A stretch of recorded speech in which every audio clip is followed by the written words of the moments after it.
Good morning. I too would like to acknowledge the traditional owners of the land on which we gather today and to acknowledge and pay my respects to their elders past, present, and future. It is my pleasure to be here today. As the Vanier Institute of the Family, we always look at the Australian Institute for Family Studies as our cousin. We share many of the same concerns, the same ideas, the same agendas. We're kindred spirits. We feel very much the peer support in the complexity of understanding families today. It's hard. It's hard because it's difficult, and it's hard because we now have the data, the evidence that allows us to observe, to understand, and to turn that knowledge and understanding into impact for individuals and families. So what I'm going to do today is share with you a little bit about what's happening in Canada with respect to families, the way in which we're looking at families, the way in which we're attempting to understand. The Vanier Institute was founded more than 50 years ago, and it's our vision that we want to create a country where families engage and thrive in a caring and compassionate society, where we have robust and prosperous economy, in an inclusive and vibrant culture, in a safe, sustainable environment. Nice way to get up in the morning and go to work and have that as your purpose. Now, what we do at the Vanier Institute is we apply what we refer to as the 200-year present. This is a concept from Elise Boulding, PhD from the United States, that we engaged in the early 80s. And the concept of the 200-year present is that for families, this little one born today was greeted by his 98-year-old great-grandmother. And her influence on this little person's life will be there forever.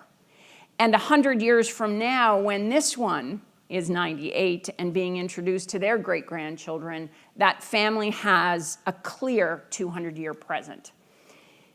Challenging for governments that are 4 years, 8 years, 10 years, when families have a 200-year present.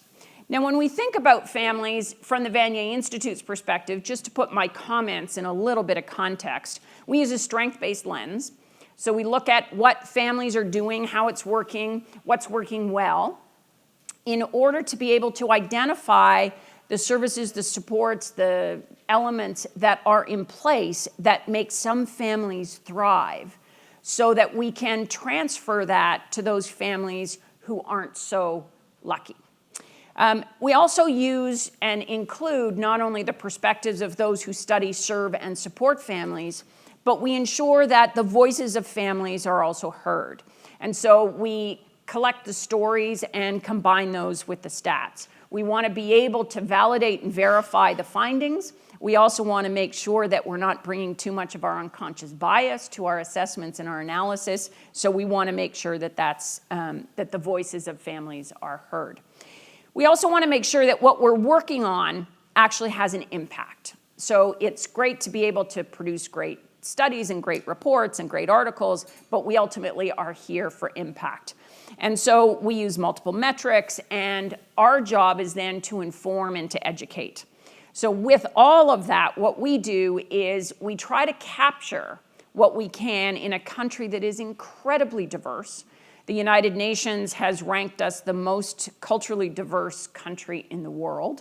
And in fact, in Toronto, there are now 200 languages spoken just in one city alone. And in that, we have 2 official languages, but the school system now translates their materials in over 100 languages. So when we talk diversity and inclusion, we're talking extensive diversity and inclusion. Now, with that, it gives us this huge opportunity to look at things from fresh eyes, to engage different perspectives. We use the concept of diverse abilities as opposed to disabilities because the the negative, is only there when the environment isn't supportive and recognizing of the various abilities that people bring to the table. So it's part of our positive look at what we can do and what we will be doing going forward. Our Indigenous communities are equally important to us as they are to you. We have not had a really strong history in supporting Indigenous families. It's one of the areas that we're putting more attention to. It's one that we feel is critically important and one that we want to value and respect in everything we do. So as I go on and explain to you some of what we're doing, keep in mind that the general or the average family is not reflected often in Indigenous families. Indigenous families are larger than most families in Canada. They're more likely to live in rural, remote, or northern communities. If they do live in urban or suburban or ex-urban communities, they tend to be one of a few, not of a many. The Indigenous families, the women tend to start having children significantly younger, and they'll have 4 or 5 or even 6 children by the time they're 30, when the rest of the community is just beginning to have children and they'll have 1 or 2. Housing and food security is still an issue for Indigenous families right across the country. And at the same time, what we're trying to do is to get a better understanding of how to really leverage and understand the experience. So we've begun a process to develop a family well-being index. And I'm really interested to hear from those of you in the room who are researchers who could help us, guide us in creating this family well-being index. We have a child well-being index and a community well-being index, but for the first time we're looking at having one that's family-centric and family-focused. Because the Child and Youth Wellbeing Index is wonderful, but we've recognized that our children and youth aren't free radicals just sort of floating around the country, but rather they're anchored somewhere to an adult somewhere. And so we want to make sure that we have a good understanding of the progress that we are making with respect to families. Now, we have a very supportive federal government right at the moment. Many of you are familiar with our Prime Minister, Justin Trudeau. He is a young dad. He spends a lot of time with his children. He declares himself a feminist. He created the first ever gender-balanced cabinet in Canada. He implemented a number of supports to create a family-friendly parliament in Canada. We had the first cabinet minister actually give birth and nurse in the House. So it's happening up in Canada too. All submissions that go to Treasury or go to government for consideration from all ministries and for all proposals coming in for funding have to go through a GBA plus analysis, gender-based analysis. And when we say gender-based analysis, the plus is all of the other groups that don't necessarily get recognized or support or understood or included in policies, programs, or practices. And very committed to evidence-based decision-making. So that allows us to engage in conversation and bring that evidence to bear, very similar to what Dr. Gillespie, I knew I was going to mess that up. I've been practicing it, and I wrote down Gaspy, and I knew that was wrong. I apologize, sir. Having a gender-based view gives us an opportunity to engage in conversation about the way in which we're going to manage our public resources to support the health and strength of families. So we used to have one Department of Indigenous and Northern Affairs, and that's now been split into 3. So one doing services, one doing governance, and now a separate one doing Northern Affairs. We have, for the first time, a Minister of Families, not just children and communities, but families, children, and social development, not just social services. So it's not just about delivering services and programs, but it's about developing communities, community capacity, community potential. We have, as of just a few months ago, our Status of Women's Secretariat has become a full ministry. Our Minister of Public Services and Procurement has added the portfolio of accessibility, creating a whole Accessibility Canada portfolio, gender-focused budgets, and we're finally catching up to other parts of the world with the right to request flex in our Canada Labour Code. So a big move there. There's also a great deal of acceptance and support and inclusion of those who have gender identity and gender expression in their lives that they want to be included. And there is now a new LGBTQ2+ secretariat lesbian, gay, bi, trans, queer, questioning, two-spirited, et cetera, et cetera. So we refer to the Secretariat to make sure that all of what we do is inclusive and honoring and respectful as well. You'll hear that theme throughout. Now, like many countries in the developing world, our population is aging. We have more centenarians now than ever before, and it is a population that is rich. And as a result, we have a brand new, fresh off the books as of last week, a new Minister of Seniors, also used to be simply a Seniors Secretariat. So with that in mind, I just wanted to give you a couple of visuals. When that grandmother or great-grandmother I talked to you about the little one that was just born, when she was born, Canada's population looked like this. Typical population pyramid, good healthy base of children, very few living above the age of 60.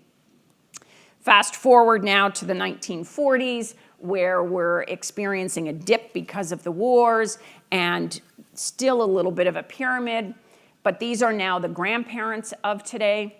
And now the baby boom happens. And we have this great big baby bulge that continues to have a huge impact on the way in which we design, deliver, and evaluate services and programs in the country.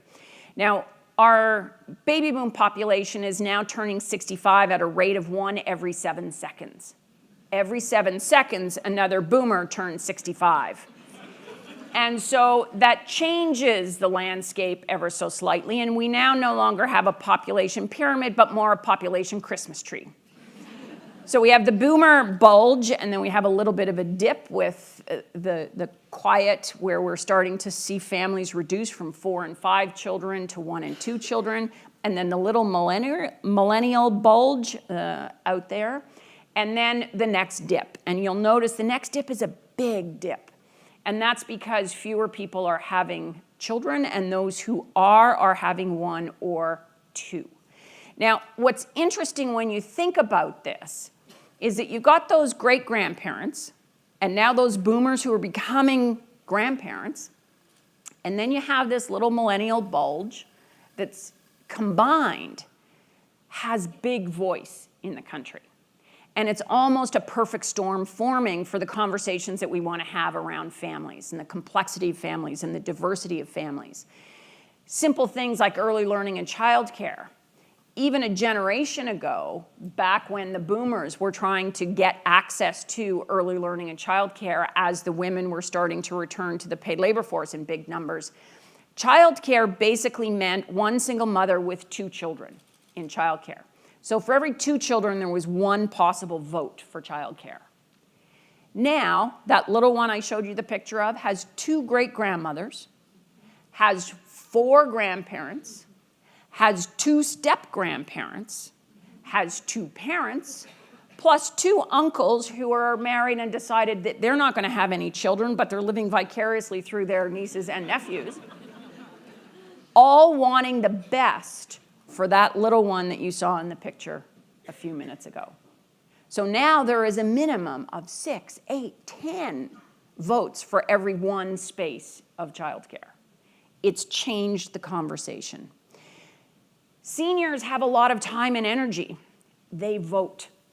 And so when they start talking about, and you hear this now in coffee shops, yeah, my grandson just started a new childcare program, and you know what? They're using this philosophy, and they're using this kind of programming. They have really good stroller parking, and I go over and volunteer 3 mornings a week.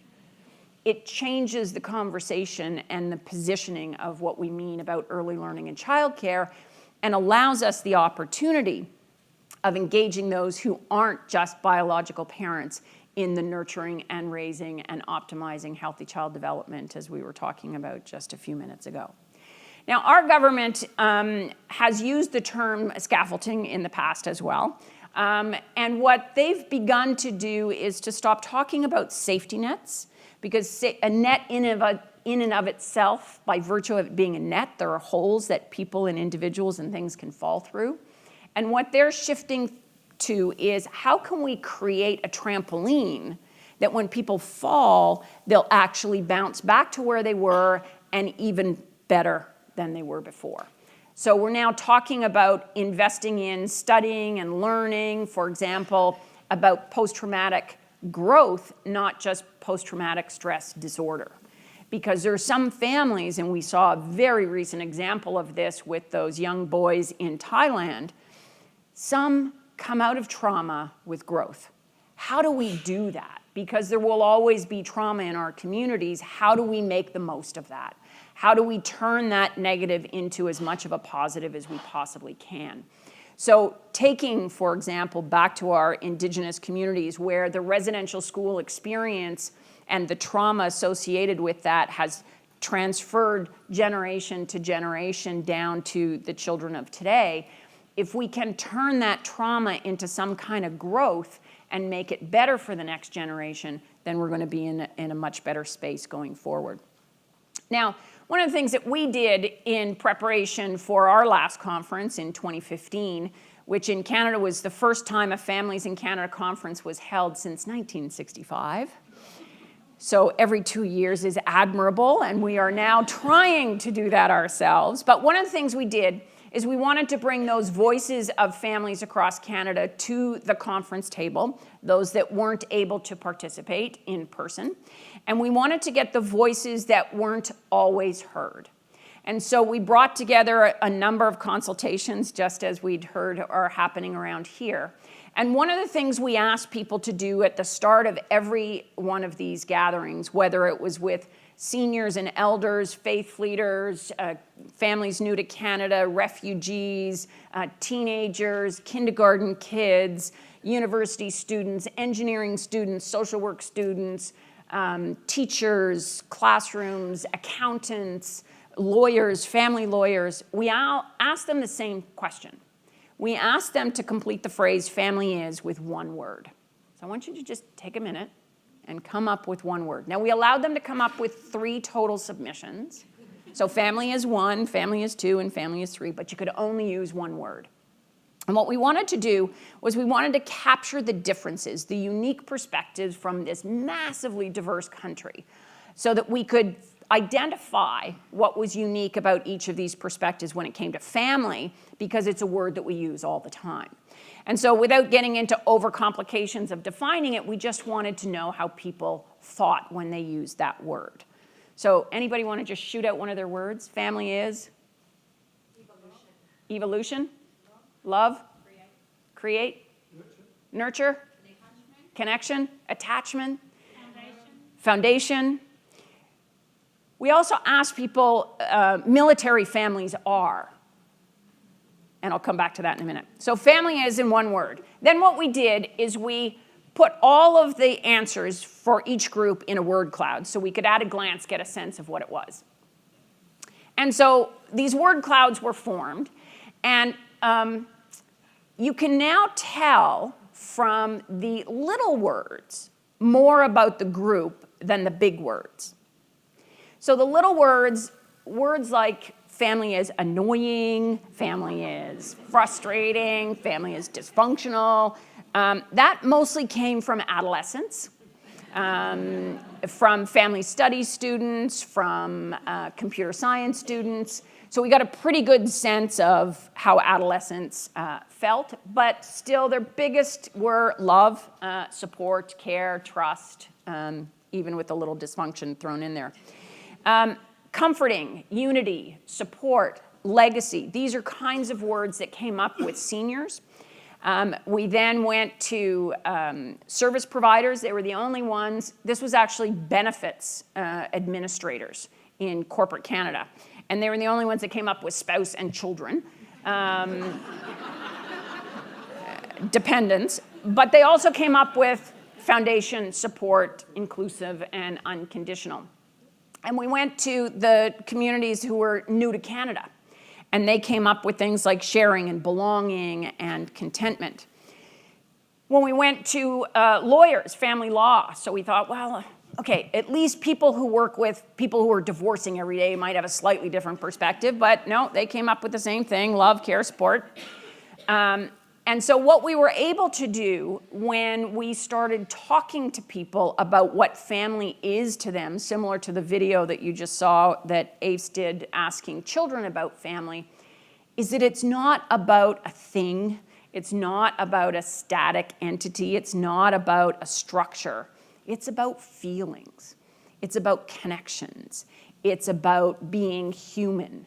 And so when we put each one aside and we made posters of these, we realized that there's way more similarity than there is difference. And there is way more about what family is and means to people than there is different. So you can put all the diversity and all the diverse situations and all the different perspectives and the different experiences, low income, high income, those experience violence, families affected by incarceration, military veteran families, and you roll them all up, and it's pretty clear. The more the word comes up, the larger the word is in the word cloud. So that gives us a foundational framework for then engaging in conversation. And so what we did is we asked people to complete the phrase, wouldn't it be great if? And they could use as many words as they wanted. Wouldn't it be great if? And that became the foundation of the conversations that went forward. Because the next step is, wouldn't it be great if all 3-year-olds had a story read to them at least once a day? Then we could say, what would that take? That would mean there'd need to be a book in every classroom or in every home, at least one. And so then it became a program to make sure that every kid who's born in a hospital leaves a hospital with at least one book. And so when you start with the wouldn't it be great if, instead of looking at problems in search of solutions that can be hard and onerous, or everything being framed in a problem, and then the problems have to be bigger to compete for the other problems, for the resources that are available, it starts to become energy producing instead of energy draining when you have these conversations. So it gave us the opportunity to explore what's going on in the country and how we're managing.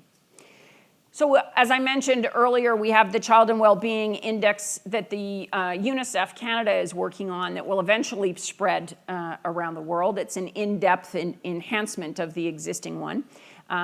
We're hoping as the first sort of beta test of the new index that eventually we'll be able to do comparisons.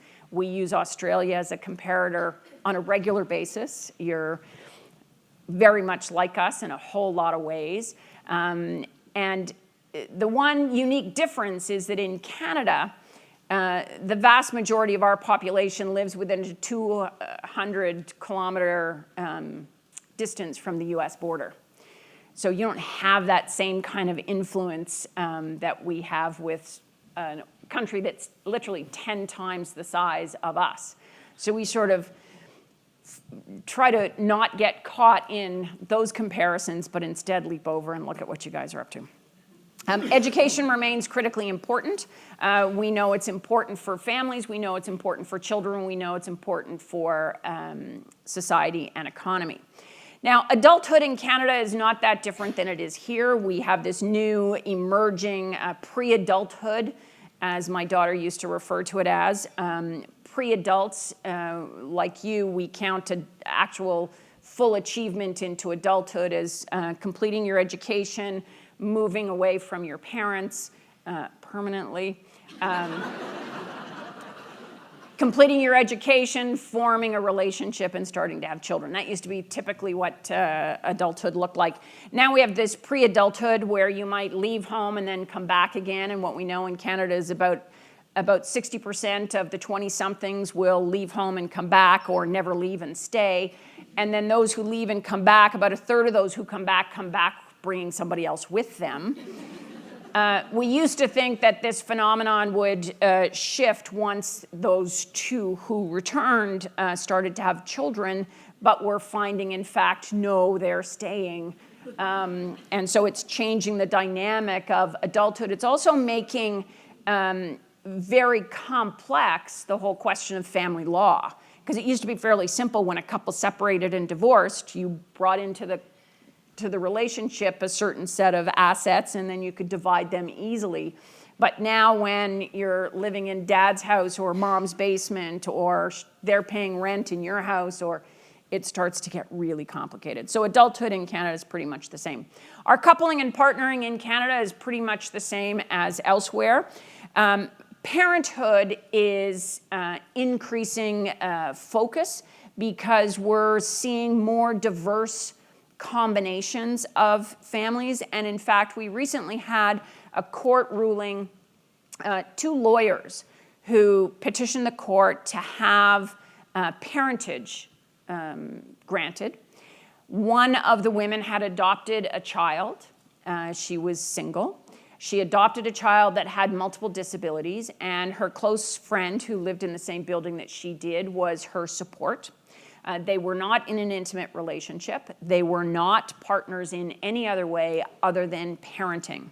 And so the courts granted the co-mamas full status parenting of this little boy. Now, I did zip past one phenomenon here, and recently in the province of Newfoundland, courts have decided that 3 adults can be considered a family and have equal rights and responsibilities and be 3 on a birth certificate. In British Columbia now you can have up to 5 names on a birth certificate. They all don't have parenting status, but they can all be on a birth certificate. The egg donor, the sperm donor, the surrogate, and the adoptive parent 1 and parent 2. So parenting and coupling in Canada, or partnering in Canada, is like it's happening in the rest of the world. Now, fatherhood is something that we've been studying for a long time, and fatherhood is something that we really need to understand. We've focused a lot on how mothers in the paid labor force have changed families and family dynamics, but fathers in Canada have probably changed more and have had a bigger impact on the changes in families by virtue of the fact that they are now more actively engaged in household management and parenting than ever before. So when I started my work looking at families and talking to fathers, men would refer to my wife as expecting. Fairly traditional. Before that, it was my wife is in the family way, my wife is expecting, but it was basically her. And then it became common in the 1990s to say, we are pregnant. And that became part of the language that emerged into the 2000s and very recently. But I was with a group of young lawyers a little while ago, and this young man came in and he was looking pretty haggard and pretty tired. And somebody said, hey, buddy, what happened to you? He says, oh, we delivered. A bouncing baby boy 3 days previous. So they're much more engaged. They go to most of the prenatal visits now. Used to be maybe the first one and maybe the last one. Now they go to all of them. Fathers now in Canada actually buy more groceries in Canada than mothers do now. And we see that with dads. And in fact, the grocery industry is adapting to that by changing the way in which they design their grocery stores. So the way the checkout impulse buy is now recognizing that dads are there. They're trying to understand how men and women buy groceries differently. Women have a list. They have all their dairy and all their fruits and vegetables and all their condiments and all their meats and dairy in sections. Dads have menus, tacos, breakfast, and they go to the grocery store and maneuver and manage very, very differently. And so now in Canada, the taco sauce is with the shells, is with the hamburger meat, all in one place. And women go into the grocery store and see a rack of bananas beside the cereal aisle and are confused, and men go, cool. The dads think that's a pretty good idea. So that's applying the learnings from the evidence to practical everyday situations. Now we have a brand new paternity leave that's coming to fathers in Canada. 5 weeks dedicated, non-transferable. We also have an extended parental leave. So it used to be 35 weeks. So 17 weeks maternity, 35 weeks parental shared between mom and dad, and now the 5 weeks for dads dedicated. Dads can do it concurrently or sequentially. And now you can extend that same amount of money over 18 months instead of over 12 if that works out better for you and your family. Because of the high cost of childcare, for some families that works out quite well, for others not so much, depending on their career. We have a brand new caregiving benefit that's been introduced, so if dads are providing care, they can access some income replacement as well. We have a new and emerging understanding. We've had it on the books for a while, duty to accommodate due to family status. Employers historically applied that to mothers of young children or mothers with children with disabilities. Now it's being applied to mothers and fathers, to elder care as well as to child care. And again, right to request flex. Now, mothers in Canada, we've been talking about for a very long time, and they now have a number of things. They have, the way our income replacement or special benefit maternity benefits work, there used to be a 2-week wait period before the benefits actually began. And when parental leave came in, the dads started to take their share of parental leave, and they were told they had a 2-week wait period. And the dads went, no, that's not right. I need benefits when I start benefits. And so they eliminated the 2-week wait period for dads and eventually reduced the wait period for moms from 2 to 1. But we still have a 1-week wait period for moms. So oftentimes the employers will top that up and pay that 1-week wait period, but it messes up with your taxes. And some people love it. Some people say, just get rid of the 1-week wait period. You need benefits when you need benefits. That's probably the next discussion that's ongoing in Ottawa right at the moment. In Canada, when we talk about parenting, we talk about those where there's a lead parent. That might be somebody who stays home. It might be somebody who takes primary responsibility, primary decision-making. It might be for families where one parent is working in the oil sands in northern Alberta and living on the east coast of the country and commuting for a 5-hour flight every couple of weeks. So a lead parent or co-parents where they're both the same, or solo parents where they make them separate decisions on their own and don't consult or inform anybody else.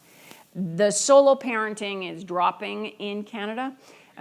We haven't seen much of an increase since the wartime in the number of sole support parents. During pre-war, it was mostly the single parents were dads because the moms were dying in childbirth. After the war, it was moms because their husbands had died in war. And now it's more as a result of either a separation, divorce, or never married situation.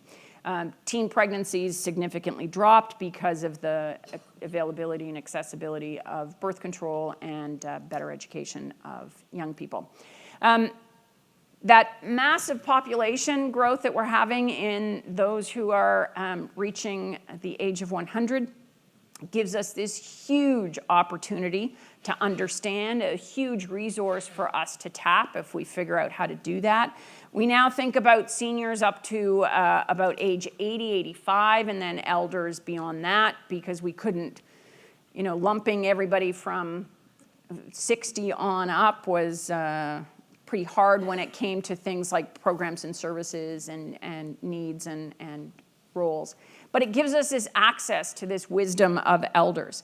It gives us access to knowledge, to experiences. It gives us human resources that we can leverage. And seniors helping seniors or seniors helping families is becoming recognized at all levels and finding ways to integrate that into our planning and our processes.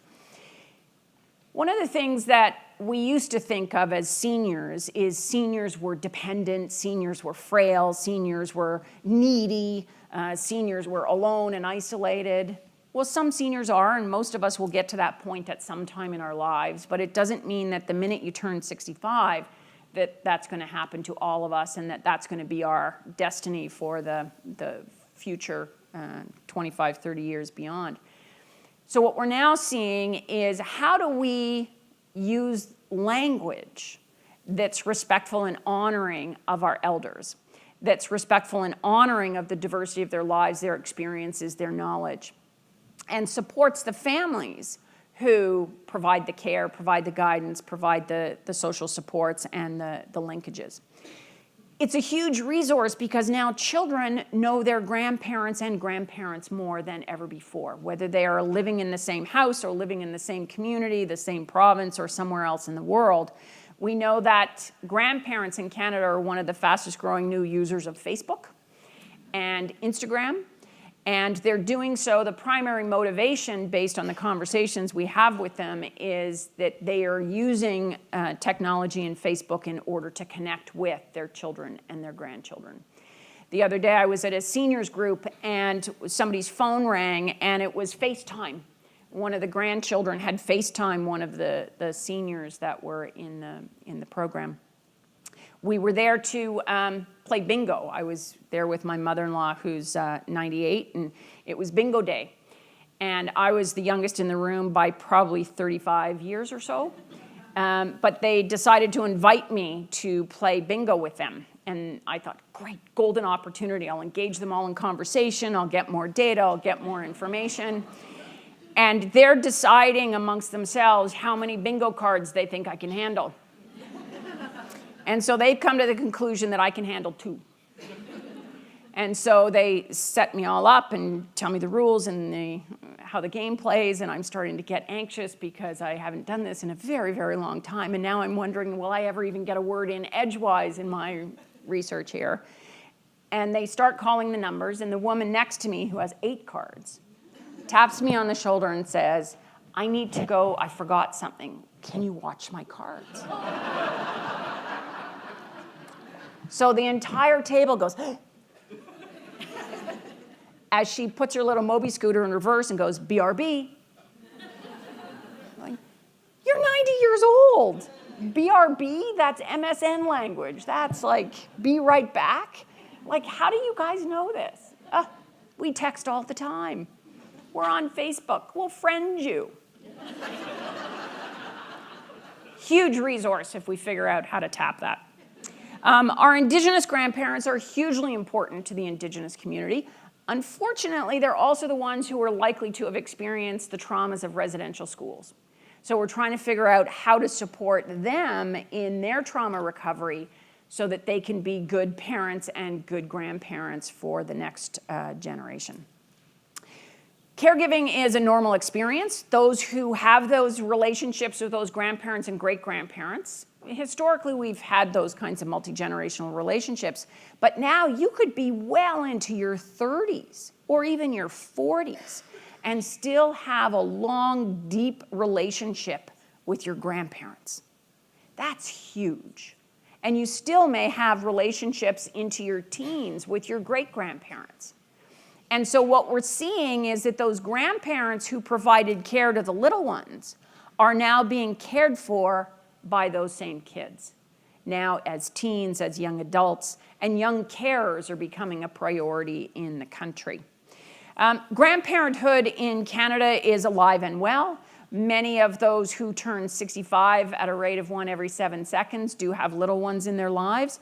If they don't live close by, they are using technology to do that. They're very active. Many of them are living in the same households as their children, both at receiving care and giving care. A third of first-time grandparents are in the paid labor force when they become grandparents for the first time. So now we're starting to hear rumbling. What about grandparent leave? Can I share in the parental leave? How can I be involved in? What kind of leave do I get when my grandchildren are born? Can I travel? Will that count as part of my holiday pay, or will that count as part of my family care programming? So workplaces are now looking at grandparents and grandparent leave. We also have skip generation. So these are families whose the grandparents are the primary providers where parents aren't involved, and that might be as a result of a mental illness, untreated or treated, and parents are no longer available. They're not available because of incarceration or because they're now living somewhere else in the world. We haven't figured out how to support these parents/grandparents well. They don't feel welcome in schools. They don't feel welcome in the community programs. They're not feeling necessarily appreciated. So we've got to figure out how to support them better. So we've come through the life course, and now we get into divorce or uncoupling or unpartnering. We used to use the term uncoupling, and somebody says that sounds too much like train cars. So we're now trying unpartnering. We have a new Divorce Act that's coming into play, sort of bringing us up to what some of you already have here in this country. The language change, we're no longer having custodian or custodial parents, we're having parents. You're more likely in Canada to separate or divorce through mediation instead of litigation. Much more likely to separate amicably, and much more likely to be actively involved together as co-parents going forward. Which leads us to the next step, which is step families, and we do have a large number of step families, which also leads us to those who don't have families and are foster families. Statistics Canada for the first time counted foster families in 2011. We didn't even know how many there were until 2011. Unfortunately, disproportionately Indigenous. But that leads us to really complicated households. And most of our stats are based on households, not on families, as many of yours are. So we now have new data on those families who are living together apart. So they've separated and divorced, but they're still living in the same household because they're co-parenting. Or they're living apart, but they're together because they're in an intimate relationship, but they're maintaining two separate households because of geography, because they live far away. They might be students and they're living in two different cities. They might be living on the East Coast and working in the North. They might just have custodial or care parenting responsibilities from another relationship, and it's just easier to keep the houses separate. So we now have new data on this.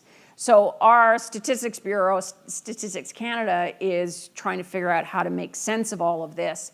And with the new access to administrative data, we're able to get this more regularly, annually, and not have to wait for census, which means our Family Wellbeing Index is going to be exciting. And for those of you who are number geeks in the room, you know how excited this can be. So we also have more, because of the diversity, more interfaith and interracial relationships than any other country.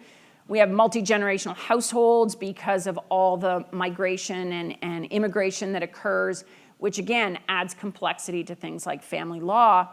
But it also means that for the first time, our families' wealth and net worth are concentrating. And part of that is because our family finances are becoming more intertwined. So grandma may be paying for the child care or paying for the recreation services. And so how do we detangle that from the data when it comes to family finances? We also know that oftentimes families are paying for services for their seniors, or seniors are paying rent or giving living legacy funds, so not waiting until they die and leaving an inheritance for their children, but having these living legacies that they transfer their wealth to their children or their grandchildren. And in fact, those at the tip top of the pyramid that I showed you earlier, the tip top of the Christmas tree, those folks are leaving their wealth, not to their children, the boomers. They got all they need. They don't need anything more. It's going down to the grandchildren. So it's going down to the 30-year-olds who are struggling, trying to get into the housing market. We have no idea what that's going to do to their labor force attachment, their earning potential. We do know that financial literacy will be critically important, but we know that there's about $750 billion of assets that's going to change generational hands in a decade. That's huge. And we have no idea what that's going to do to the economy, to society. We do know that it is going to increase the gap between those who have and those who don't. Because if you've got a grandmother who leaves you her $1 million home in downtown Toronto, even if you were low income or middle income, you're going to go up. If your grandmother leaves with a $5,000 debt because she's been a renter and she has no assets of her own, then it's going to be harder for you to catch up in a housing market and a real estate market that we have in our country. So we have to figure out, how do we detangle in order to understand the cost of living, the cost of raising children, and what kind of investments families are making in those early years and those early opportunities to optimize healthy child development. Families are busy. Work and family is still critically important. And I thought I would just take you through a quick little exercise to demonstrate how crazy our lives have been. But this is a human graphing exercise, so it requires you to stand up. So if you could just put your papers on your chair and just stand up with me for a minute. Take the opportunity to stretch a little bit. I was once on a panel with this CEO of Steelcase that made chairs for this kind of event, and I said, can we not make chairs that are more comfortable for conferences? And he said, no, dear. These are designed for stacking. So, okay, so stretch. Raise your right hand if you currently have any children in your life. This could be your own children, grandchildren, a niece, a nephew, any children whatsoever in your life. If any of those children are under the age of 6, between the ages of 13 and 19, currently away at university or college, or recently moved back home, make that arm go up and down. Rest of you keep them up high. If you have anybody in your life over the age of 55, this could be a parent, a grandparent, a spouse, a partner, raise your other arm. If any one of those persons over the age of 55 lives more than 10 kilometers away from you, recently hospitalized, diagnosed with illness, chronic illness, disability, right, make that arm go up and down. If you've seen any change in your work environment in the last year, raise your right leg. New projects, new programs, new priorities. If you support anybody who's experiencing any change in their work environment, make that leg go up and down. If you're involved in your community, participating, taking other courses, raise your other leg. And if at any time in the last 24 hours you wish that there was more than 24 hours in a day, just give me a neck roll. Thanks, have a seat.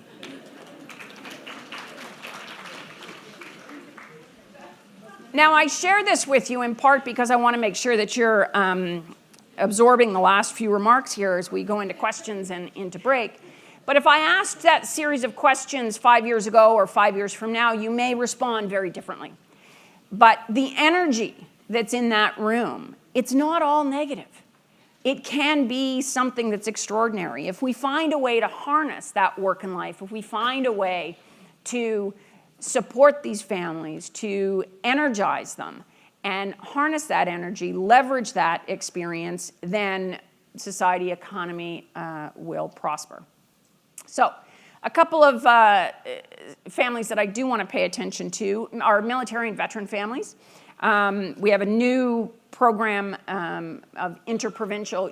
Every time you got posted from one province to the other, you had to get a new driver's license, new health card, new everything. Well, now we are going to get an interprovincial support.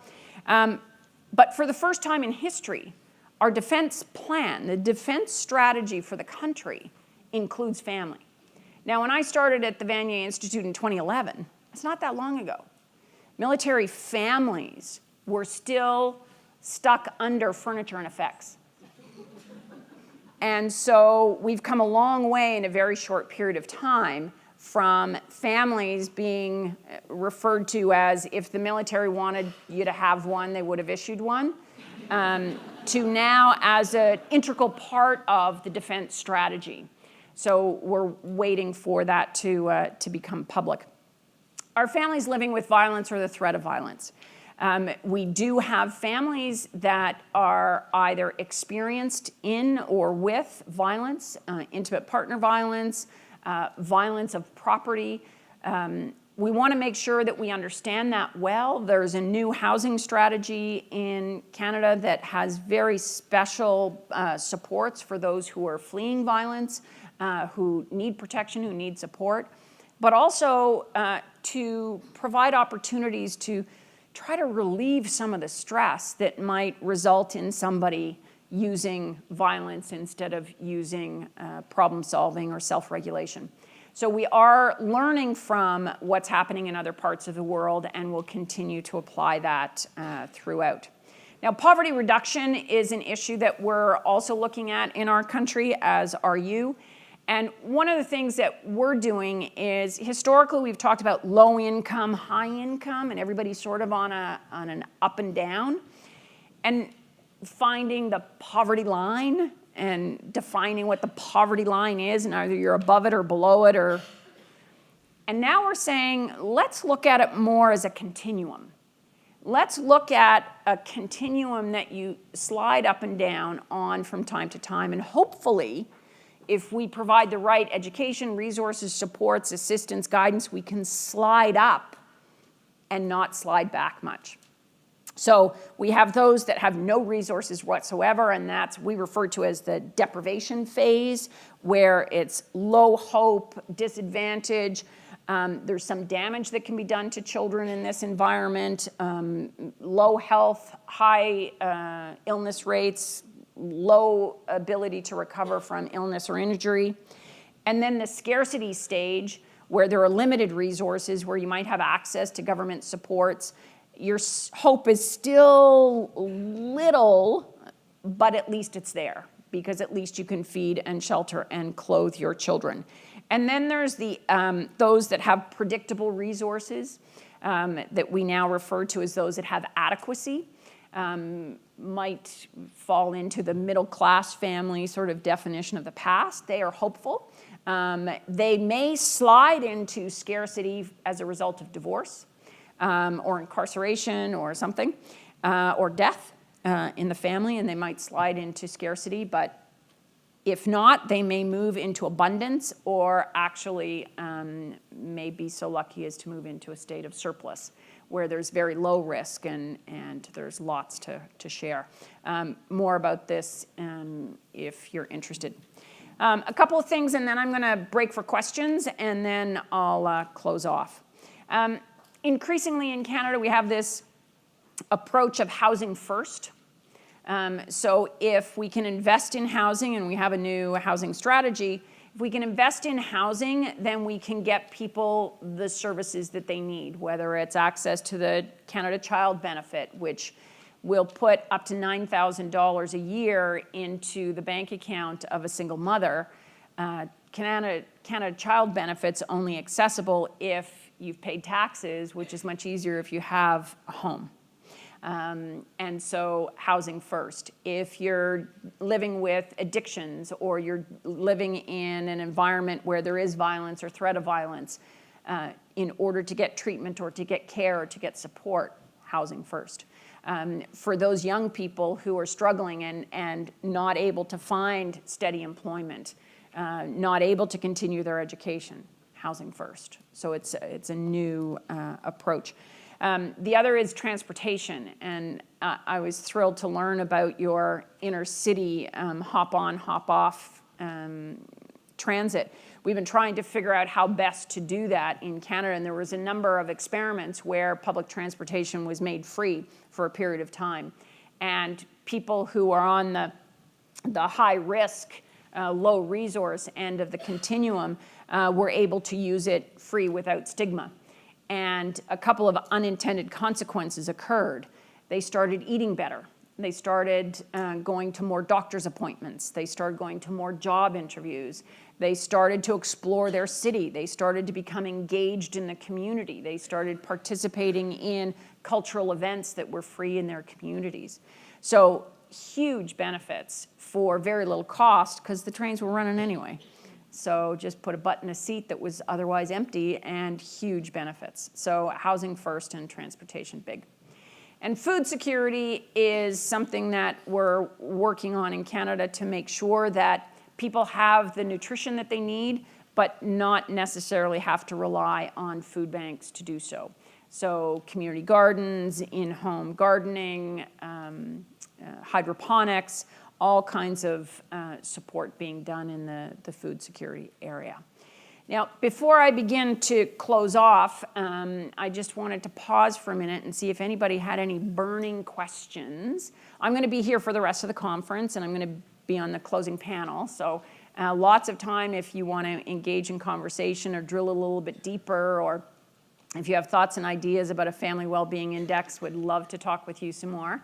Any burning questions, anything that you'd like to put on the table? We do have mics floating around. Anybody? Yes, sir. Do we have a mic? Do you want to just stand up and introduce yourself? Stand up, there's a mic on its way. Oprah. There we go. Sir. Thank you very much. I wasn't prepared for the ceremony. Michael Fasher, I'm a GP in Western Sydney. How well do you pay your early childhood educators? Not well enough yet. The early childhood educators, well, the early learning and childcare system is managed and falls within the responsibility of our provincial government. But recently, the federal government has increased funding substantially to the provinces and has agreements, service agreements between each province and territory with the federal government. So an increase in funds are happening. Every province is doing something a little bit different with the funds that they have. The salaries are critically important for recruitment, for retention, for recognition, for career advancement, for career building. So we know that it's not just salary, but it's benefits, it's job security, it's reasonable working conditions, it's reasonable hours.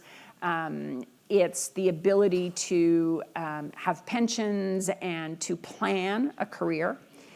So each province is looking at that differently, but it's childhood human resources is a huge issue.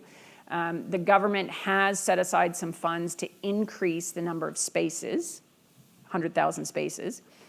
That's a lot of spaces because you need a lot of bodies to fill those spaces. So one of the things that some of the provinces are doing are looking at those who have left the field to see how we can get them back in the field, and those who are in the field or graduating from the field, how do you keep them? And salary is a big part of that. Now, in provinces like Ontario, where there's massive diversity and massive demand, the Ontario government a few years ago introduced full-day kindergarten for kids age 4. And every one of those classrooms has an early childhood educator in it. And so it pulled benefits, status, appreciation, unions, and pulled a lot of really good people out of the centers and out of home care and into the school system. So now we have to sort of offset that as well in some provinces. Huge issue. Building the self-esteem of the profession, building the respect, self-respect, and respect from others is also critically important. And there's a really good report that you can access from our site that does a whole analysis of childcare, the costs and the benefits, and who's being paid what in each province relative to minimum wage and relative to other, like nurses and other healthcare professionals that are sort of similar education status. Any other burning questions? Sir. Go ahead, stand up. Mic is on its way.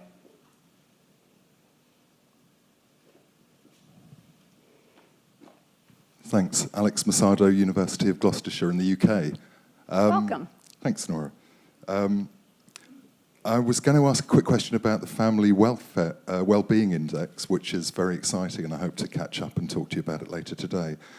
Given the complexity of families that you've so clearly articulated in your talk, I just wondered what the baseline might be for that. So it's methodological more than anything else. So who is family? What is it? What's your starting point? Is it the child? Is it the senior? The great-grandparent? The single person with a cat? Or the couple with no children? Well, we would consider the woman with the cat and the two people without children also a family. And in fact, we're seeing a shift in the language where people are now saying we're starting to have children as opposed to we're starting a family. Because so many are not choosing. From a methodological perspective, I would love to have that conversation with you, and I can share with you what we're doing in terms of gleaning data from the administrative data, the census data, the general social surveys, some academic research, some focus groups. We've got pretty much the domains in place based on the Child and Wellbeing Index, but we're still working on some of the indicators and the reliability of the indicators and testing a number of questions. We've been working with Statistics Canada on things like the difference between sex and gender.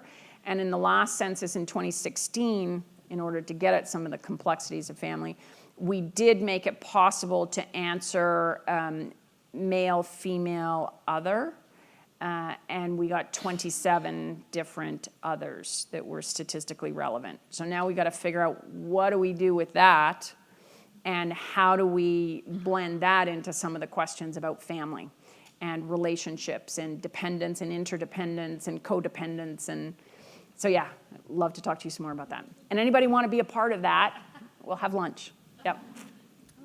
I just wanted to find out a little bit more about the Housing First strategy, because having a grandchild who lives in Vancouver, you've got a huge problem, and none of the policy things seem to be making a big difference. So I'm just wondering particularly how you're preserving the housing for very vulnerable families.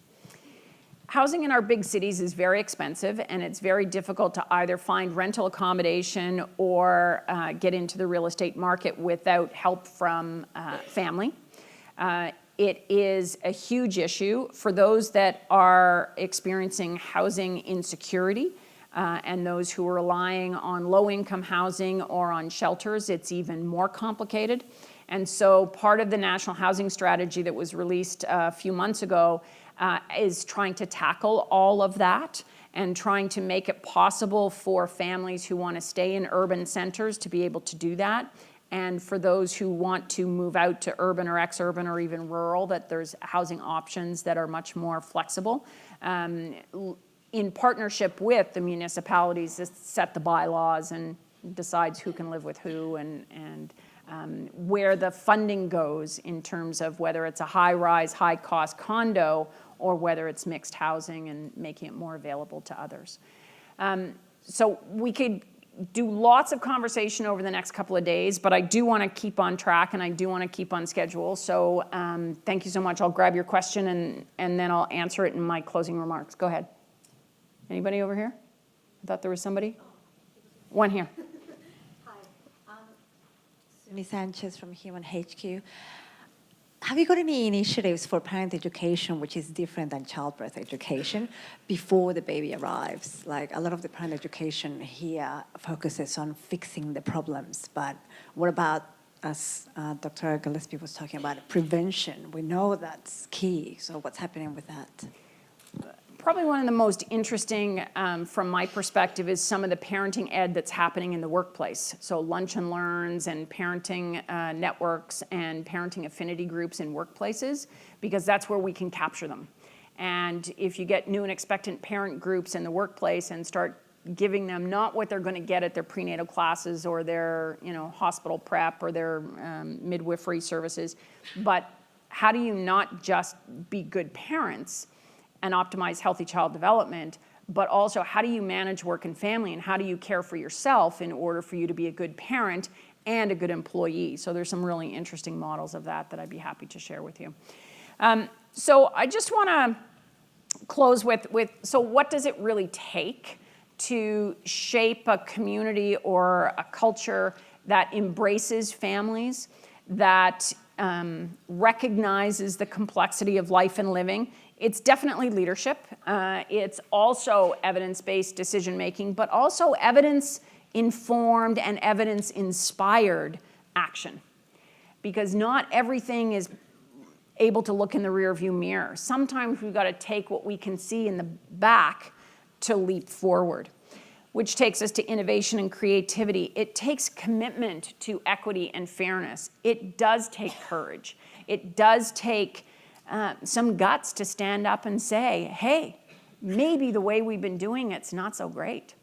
I can remember listening to a child development specialist, and he was talking about how we used to believe that humans were born aggressive and humans were naturally part of the animal kingdom and had this innate capability. And then after years and years and years of research, what they discovered was maybe, in fact, it wasn't innate in human beings, but in fact, maybe it was just 10 million years of really bad parenting.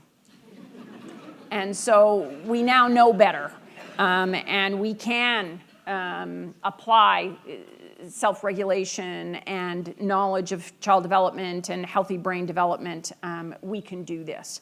But it requires collaboration and partnership. And it includes a desire to continuously learn. And I think the Australian Institute for Family Studies is an extraordinary place to continually learn. This conference is a great place to continually learn. We have to keep our minds open and our hearts clear. We need to keep our head in the clouds and our feet on the ground. We need to be patient and listen. We need to inquire. We need to be curious. We need to be aware of our unconscious bias. We need to acknowledge that that unconscious bias exists. And I have 1 minute left, and I'm going to do a quick exercise with you to demonstrate this power of unconscious bias. Matt, could you just click the screen off for me for a minute? I want you to think white. And I want you to repeat the word after me. And then I'm going to ask you a question. I want you to let your brain just out the answer. Okay? So repeat after me. White, white, white, white, white, white, white, white, white, white. What do cows drink? Milk. No. Cows don't drink milk. We drink milk. Cows produce milk because our brains associate pictures first. So pictures and images and thoughts are critically important. One more. This time I'm going to ask you to say the word top. T-O-P. Top of the box, top of the lid, top of the mountain, top, top, top. You with me? Top, top, top, top, top, top, top, top, top. What do you do to green light? Matt, can I have that back up? Our brains are really important that we bring to this discussion. We bring our hearts because we're all part of families, good, bad, ugly, horrible, dangerous. Most of us have families that we are born into, that love us, that struggle through, that we form on our own, that we establish in adulthood, that are our everything. Family is love, care, and support. And if we, in fact, embrace that and acknowledge the unconscious bias, the white milk that we bring to the conversations, the confusion that we sometimes bring between what we've known and what we want to understand. And remember that when we do this, that it's not the strongest species that shall survive, but that which has the greatest capacity to adapt. And as researchers, as service providers, as policymakers, if we can take that evidence, if we can take that experience, if we can grab that enthusiasm and the potential that's out there, we will be amazing and families will thrive. So thank you so very much. It's been an honor to be here today. I really do appreciate it and look forward to further conversations with you over the next couple of days.